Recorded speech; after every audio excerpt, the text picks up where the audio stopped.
Hi, this is Tammy from Rebuilding Faith Online Community. I joined the community because I learned that there are alternate and viable views on Christian theology and biblical interpretation. Views that really resonated with me and made me realize that I was on a deconstruction journey. The best part about my experience in the community has been the book studies. This is where we read through different books and have group conversations about what each of us is learning. Knowing that I am not alone in my spiritual journey gives me hope and comfort. Hello, friends, and welcome to another episode of Cabernet and Pray, where we sip the wine and we stir the faith.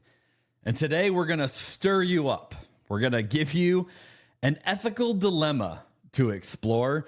And this is something that if I were to poll everybody listening to this, I suspect we would get all sorts of different takeaways and responses to this dilemma that I'm going to present today. It's one that Christians have seen from a variety of points of view. It's a dilemma that I think about from time to time, and I'm going to weigh in on how I process it, but ultimately, I'd love to hear from you, how you process it and what you do to take all of this away.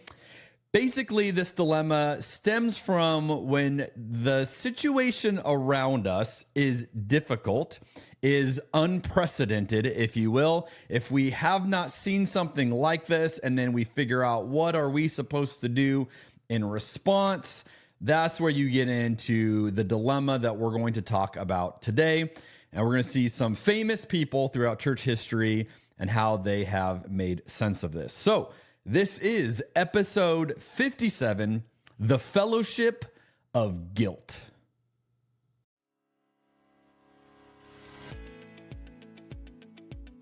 I've never shared this with anybody publicly. There's so many things happening in this conversation right now. 1,000 years from now, people are going to be looking at this podcast saying, so this was the breakthrough. If this was Sports Center, that would be like such a hot take. Skip Bayless would have no idea. Stephen A. Smith would have no idea what to say if you drop that down. That is so good. The joke I always say is like, how'd you learn so much? You got to drink a lot. The power of food and beverage to lubricate an environment. Resistance to change is hurting the church. I'm not in the camp that God has a penis or a vagina or a body at all. I'm in the camp that God is a universal spirit. This is the strangest podcast that I have been on. I don't even know what to do. I'm kind of geeked up about this wine. So this is my second glass, and it delivers a little more of a punch than I expected. So if I get a little loopy, it's your fault. You told me to drink on the show. I will also say as a confession, I am a lightweight. So I've had like 3 sips of this wine and I'm already feeling it. So this is fun. You've uncovered the mystery. You've exposed the formula. You've just duct taped together a number of things that aren't normally hanging out together, and I'm here for it. We're going to sit down at a table. We're going to have a glass of wine and some food. And we're going to talk about the beauty of Jesus. Thank you for the hospitality that this particular podcast provides folks like myself, and I know others, to be curious around their faith practices. I really appreciate this venue, what you're doing. It is fun, and yet you dig into the deep stuff. I've heard about your podcast for a long time, and I love that you're a pastor and that you explore the world of faith through wine. That's very unique. I will never forget the first time I bought a bottle of wine by myself, which was yesterday. If you're familiar with drunk history, I thought it's like drunk theology. So I got a little spicy there. It's the peach wine. Apparently the wine is, here we are. Queer we are. Beer we are. No, it's wine, Jeremy. By the way, drinking this Pinot Grigio at 3 o'clock in the afternoon is making me even more direct in my communication than I normally would be. I know why you have your guests drink wine. It makes sense now. Yeah, I get it. A little bit of liquid courage here really unleash the beast. I think you've got a good podcast. So throwing the wine bit in there, that's nice, doesn't it? Cabernet and Pray, yeah. Well, let me begin by sharing what I'm drinking today. It is a lovely 2022 Mascota Vineyards Cabernet Sauvignon from Mendoza, Argentina. And this is a deep red, beautiful color. And what I've enjoyed about it, I had a little bit of this last night in preparation for this episode, homework, if you will, of course. And it's a great mix of that herbaceous note that's got a little bit of a bite to it, but then also some fruit notes, some kind of like raspberry jam to balance it out. And so sometimes with a Cabernet, you get a lot of that bite, and that's when I often say, like, you need a good steak to pair it with. This one it's got the whole package by itself, so it could definitely hold up in a meal, but it could also just be a great sipper while you're talking about ethical dilemmas with some friends. So that's what we're doing today. We are exploring this. If you are able to enjoy this episode with your own glass of wine, then cheers to you. Cheers to another exploration of how we make sense of this thing we called life and all of the many facets of it. So cheers to you, my friends.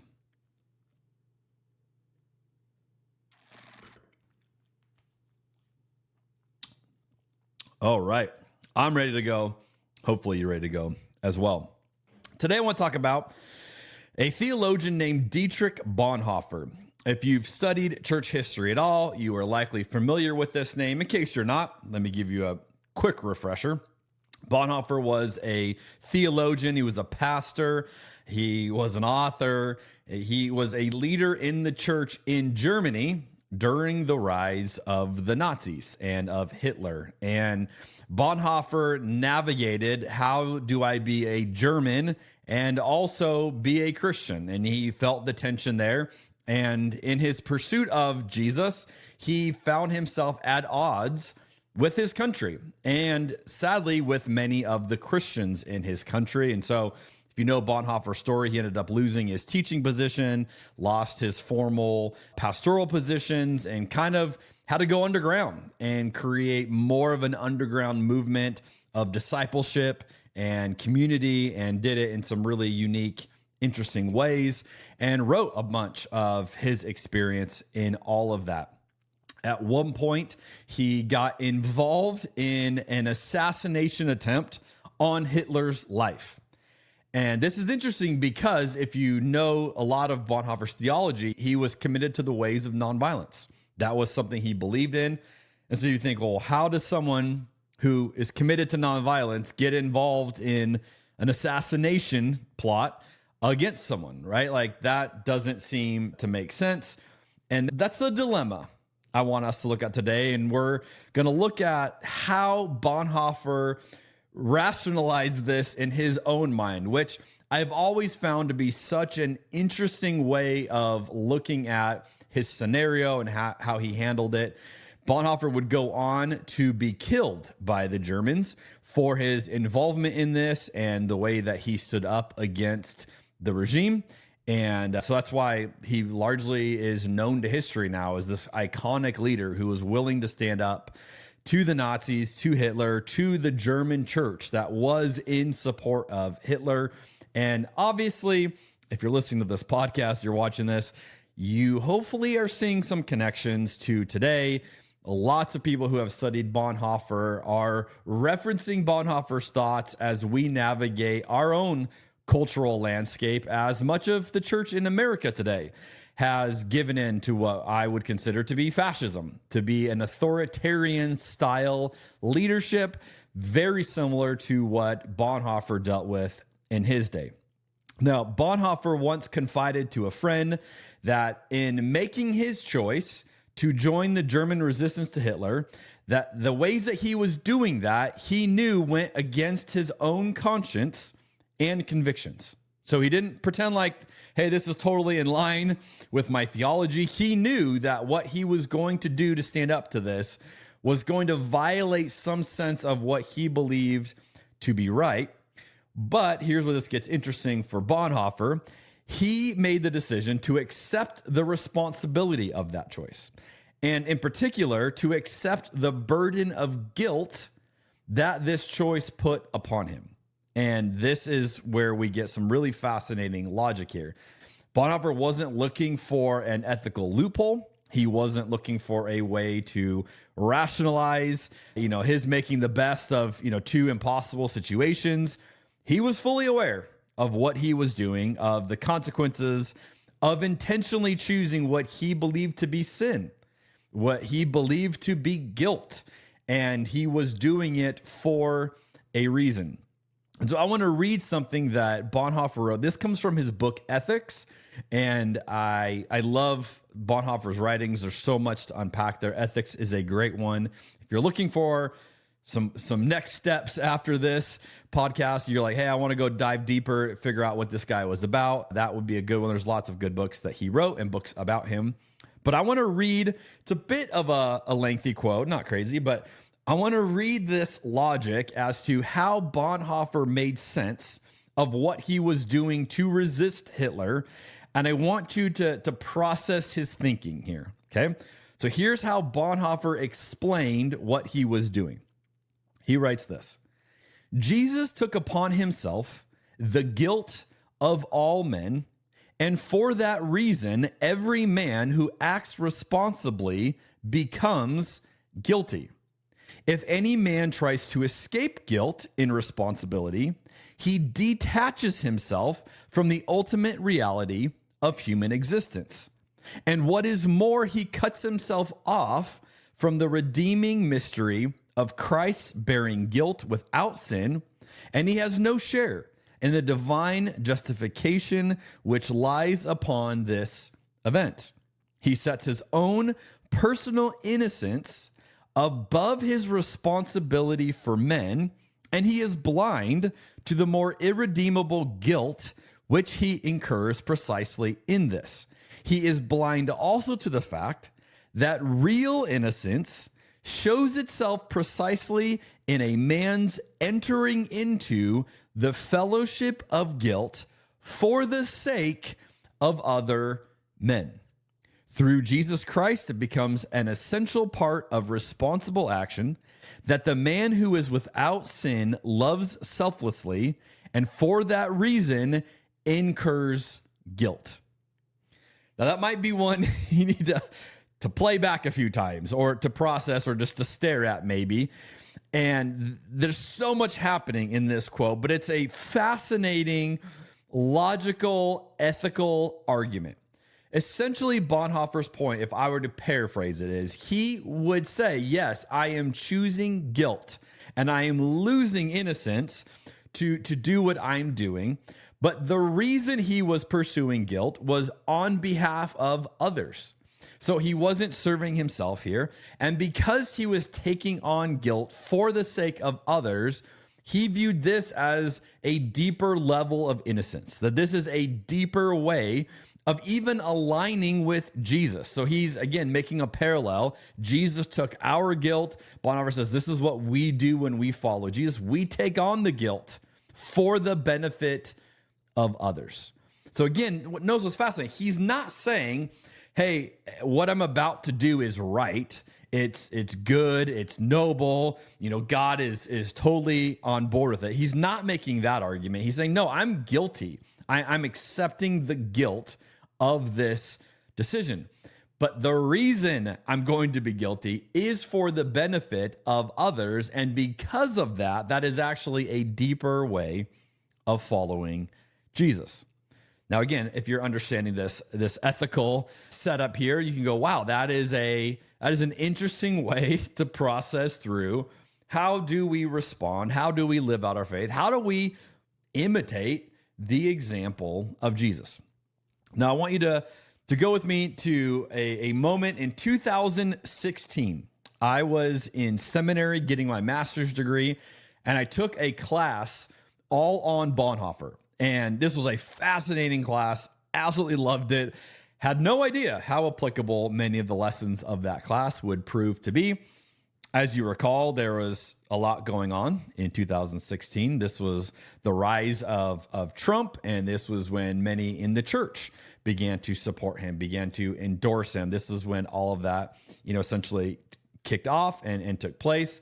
And I remember, in light of all of that, and that this new shift, this new momentum, which now, we're about 10 years later, and we have seen how that has only grown, only intensified. I remember wrestling through Bonhoeffer's position here, his ethical stance here. And in this one course, there was one class in particular that I'll never forget. the professor was explaining the logic of why Bonhoeffer chose to accept guilt. And then he read a quote from one of Bonhoeffer's biographers. And I couldn't find this quote. I actually emailed the professor because I'm curious what this actual quote is, but I don't have it today. But there was some quote from one of his biographers where the biographer was basically adding his 2 cents and saying, yes, of course, this was the right thing for Bonhoeffer to do. Of course, assuming guilt for the sake of others is the right move. Now, here's what I remember.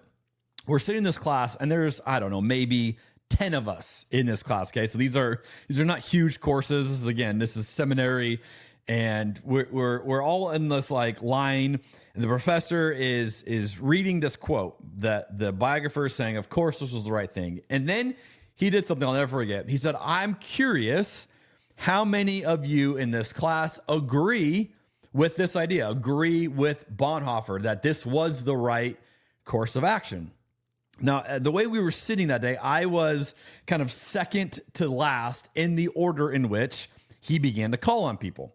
So he goes to the first person, goes, do you agree that this was the right move? And the person said, yeah, I do. Goes to the next person. Do you agree? Yes, I do. Yes, I do. Yes, I do. On and on and on. And then he gets to me and I say, no, I don't think it was the right move. And he goes, okay. And he goes to the last guy and he goes, wait a minute. Did you say no? And I'm like, yeah, I don't think this was right. And that was the moment I realized I'm not sure if anyone had ever answered that question with a no, because he just kind of looked at me for a moment like, oh, I've not heard this before. I mean, again, I don't know if I was the first one, but that's kind of the feeling I had there. And, he's staring at me and he even asked me to clarify. He's like, so you don't agree that Bonhoeffer doing what he did was the right move? And I said, no, I don't. And then he asked me, he goes, okay, well, elaborate. Why don't you think that was the right move? And, I just began this was earlier on in my journey of making sense of some of these ideas. I've since had more time since then, but I remember saying, yeah, I think Bonhoeffer is responding to a ton of evil. And so I don't necessarily fault him, that he's trying to figure out something to do. And I said, I certainly applaud the fact that he's willing to accept guilt on behalf of others. I think all that's very noble. But I just said, I think this opens the door then to do whatever we feel like we got to do and to get God's blessing on it. And I said, I think we're supposed to model the example of Jesus, who wouldn't have got involved in an assassination attempt.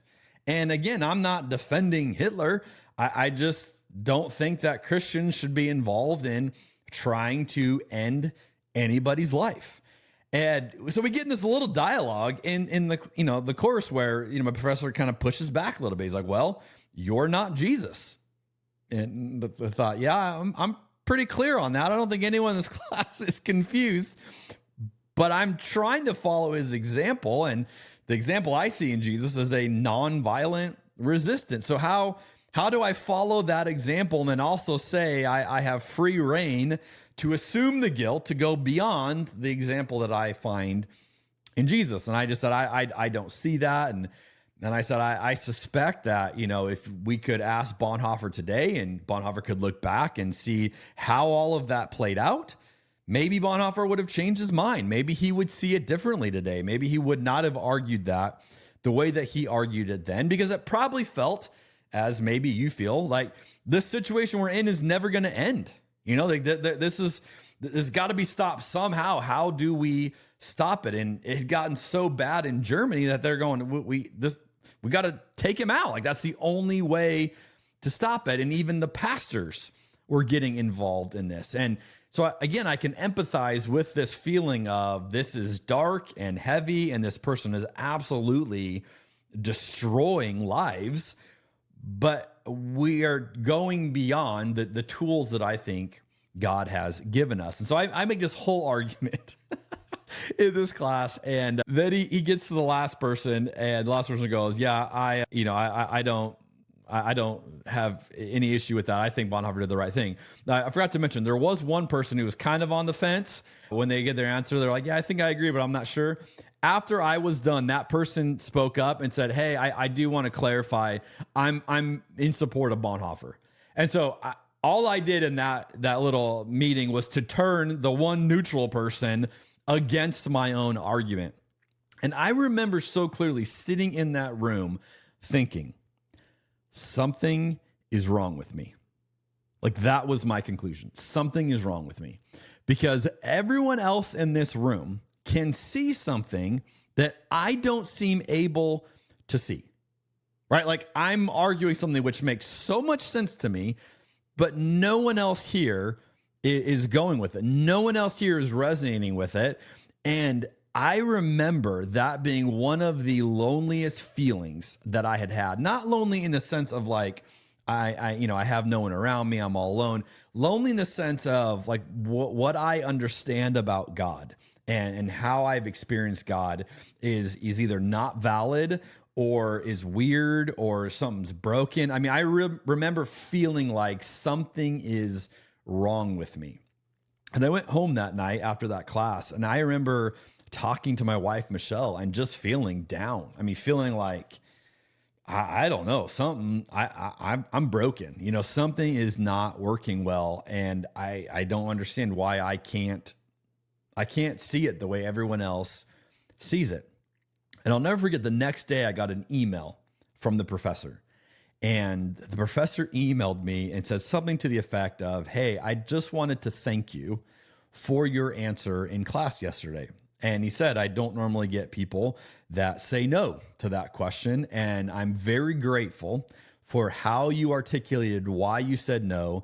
And basically, you know, our class was better because you were able to offer that perspective, which meant the world to me. And, you know, he didn't say he agreed with me, but it helped me not feel like I was completely crazy. And, you know, this was like the opposite of gaslighting, right? Like, hey, you have valid points, even if I don't agree with them. Like, you gave us something to think through in the class. And I think back to that moment of really a defining moment for me, and figuring out, what does it mean to follow Jesus when things are really hard, when evil seems to be winning, when we feel like we're way outnumbered by the forces that are working against beauty and truth. And so the way I would look at this today is, I would say this. Number one, I totally resonate with Bonhoeffer's heart. I think he had a beautiful heart and did an amazing job navigating, again, one of the trickiest seasons in history of how do you live out your faith. And for him, how do you be a German living out your faith in that season? I think what Bonhoeffer got right is that, yes, Jesus did assume our guilt. So there is a parallel there that I would absolutely agree with and say, yes, we should be willing to enter into guilt with someone else. The thing that I would still say Bonhoeffer got wrong in this situation is that when Jesus assumed our guilt, it wasn't because Jesus took on his own course of sin, right? So Jesus took on our sin. He didn't suddenly start doing all of our sins.